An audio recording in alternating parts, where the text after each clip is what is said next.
أعوذ بالله من الشيطان الرجيم بسم الله الرحمن الرحيم والضحى والليل إذا سجى ما ودعك ربك وما قلى അസ്സലാമു അലൈക്കും വറഹ്മത്തുള്ളാഹി വബറകാതുഹു. സൂറ അൽ-ളുഹായിലെ ആദ്യ 3 വചനങ്ങളാണ് നിങ്ങൾ കേട്ടുകഴിഞ്ഞത്. അതിൻ്റെ അർത്ഥം ഇപ്രകാരമാണ്: പൂർവാനത്തെ കൊണ്ടും രാവിനെ കൊണ്ടും സത്യം, അത് സർവത്ര അന്ധകാരമയമാകുമ്പോൾ നിന്റെ നാഥൻ നിന്നെ കൈവെടിഞ്ഞിട്ടില്ല, അവൻ വെറുത്തിട്ടുമില്ല. കഴിഞ്ഞ ക്ലാസ്സിൽ പറഞ്ഞതിൻ്റെ തുടർച്ചയായിക്കൊണ്ട് ഹസ്രത്ത് മുസ്ലിം മൗദ് റളിയല്ലാഹു അൻഹു പറയുന്നു, ഉഹുദ് യുദ്ധവുമായി ബന്ധപ്പെട്ട സംഭവമാണ് കഴിഞ്ഞ ക്ലാസ്സിൽ പറഞ്ഞിരുന്നത്.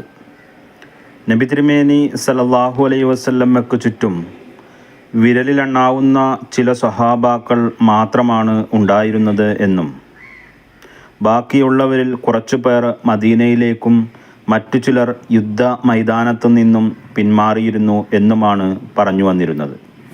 തുടർന്ന് പറയുന്നു, ഈ അവസ്ഥ കണ്ടുകൊണ്ട് അബൂ സുഫിയാൻ ഉച്ചത്തിൽ വിളിച്ചു പറയുന്നുണ്ടായിരുന്നു, പറയുക, മുഹമ്മദ് സല്ലല്ലാഹു അലൈഹി വസല്ലം നിങ്ങളുടെ കൂട്ടത്തിലുണ്ടോ?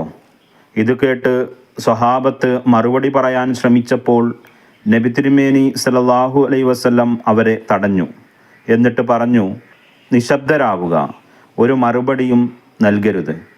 പിന്നീട് അബൂ സുഫിയാൻ ചോദിച്ചു, ഇബ്നു അബി ഖഹാഫ നിങ്ങൾക്കിടയിലുണ്ടോ? അദ്ദേഹം ഉദ്ദേശിച്ചത് ഹസ്രത്ത് അബൂബക്കർ സിദ്ദീഖ് റളിയല്ലാഹു അൻഹുവിനെയാണ്. അപ്പോഴും നബി തിരുമേനി സല്ലല്ലാഹു അലൈഹി വസല്ലം പറഞ്ഞു, മറുപടി നൽകരുത്. പിന്നീട് അദ്ദേഹം ഉച്ചത്തിൽ വിളിച്ചു ചോദിച്ചു, നിങ്ങൾക്കിടയിൽ ഉമറുണ്ടോ? അപ്പോഴും നബി തിരുമേനി സല്ലല്ലാഹു അലൈഹി വസല്ലം മറുപടി പറയുന്നതിൽ നിന്ന് തടഞ്ഞു. മറുപടി ഒന്നും തന്നെ കേൾക്കാത്തപ്പോൾ അബൂ സുഫിയാൻ സന്തോഷത്തോടെ ഉഹുലുൽ ഹുബുൽ ഉഹുലുൽ ഹുബുൽ എന്ന നാര വിളിക്കാൻ തുടങ്ങി. അതായത്, ഹുബുൽ ദേവതയുടെ മഹത്വം ഉയരട്ടെ, ഹുബുൽ ദേവതയുടെ മഹത്വം ഉയരട്ടെ, ഹുബുൽ ദേവത അവരെ വധിച്ചിരിക്കുന്നു, അതിൻ്റെ മഹത്വം ഉയരട്ടെ എന്നിങ്ങനെ പറഞ്ഞുകൊണ്ടിരുന്നു. ഈ സമയത്ത് നബി തിരുമേനി സല്ലല്ലാഹു അലൈഹി വസല്ലമയ്ക്ക് അടുത്ത് വിരലിലെണ്ണാവുന്ന ചില സ്വഹാബാക്കൾ മാത്രമാണ് ഉണ്ടായിരുന്നത്. അബൂ സുഫിയാൻ്റെ വിളിച്ചു പറയൽ കേട്ടപ്പോൾ നബി തിരുമേനി സല്ലല്ലാഹു അലൈഹി വസല്ലമയ്ക്ക് സഹിക്കാൻ കഴിഞ്ഞില്ല. സ്വഹാബത്തിനോട് പറഞ്ഞു, നിങ്ങൾ എന്തുകൊണ്ട് ഇതിന് മറുപടി നൽകുന്നില്ല? സ്വഹാബത്ത് പറഞ്ഞു, യാ റസൂലുള്ളാഹ്, ഞങ്ങൾക്ക് മറുപടി പറയാൻ അനുവാദമുണ്ടോ? നബി സല്ലല്ലാഹു അലൈഹി വസല്ലം പറഞ്ഞു, നിങ്ങൾ മറുപടി പറയുക, അല്ലാഹു അലാ വ അജല്ലു, അല്ലാഹു അലാ വ അജല്ലു. നിങ്ങളുടെ ഹുബുൽ ദേവത എന്ത് വസ്തുവാണ്? അള്ളാഹു തന്നെയാണ് അത്യുന്നതനും മഹത്വമുടയവനും. നോക്കുക, ഈ സമയത്ത് ശത്രുക്കൾ അവരുടെ വിജയാഹ്ലാദം നടത്തുകയായിരുന്നു. അവർ വളരെയധികം പേരുണ്ടായിരുന്നു. മുസ്ലിം സൈന്യം വളരെ കുറച്ചു പേരും, ബാക്കിയുള്ളവരെല്ലാം തന്നെ യുദ്ധമൈതാനത്തു നിന്നും പിന്മാറിയിരുന്നു. കൂടാതെ നബി തിരുമേനി സല്ലല്ലാഹു അലൈഹി വസല്ലമയെയും പ്രധാന സ്വഹാബാക്കളെയും ഞങ്ങൾ വധിച്ചിരിക്കുന്നു എന്ന് ശത്രുക്കൾ വിളംബരം ചെയ്യുകയും ചെയ്യുന്നുണ്ടായിരുന്നു. ഈ സമയം നബി തിരുമേനി സല്ലല്ലാഹു അലൈഹി വസല്ലമയുടെ ജീവിതത്തിൽ ഒരു ഇരുണ്ട രാത്രിയായിരുന്നു.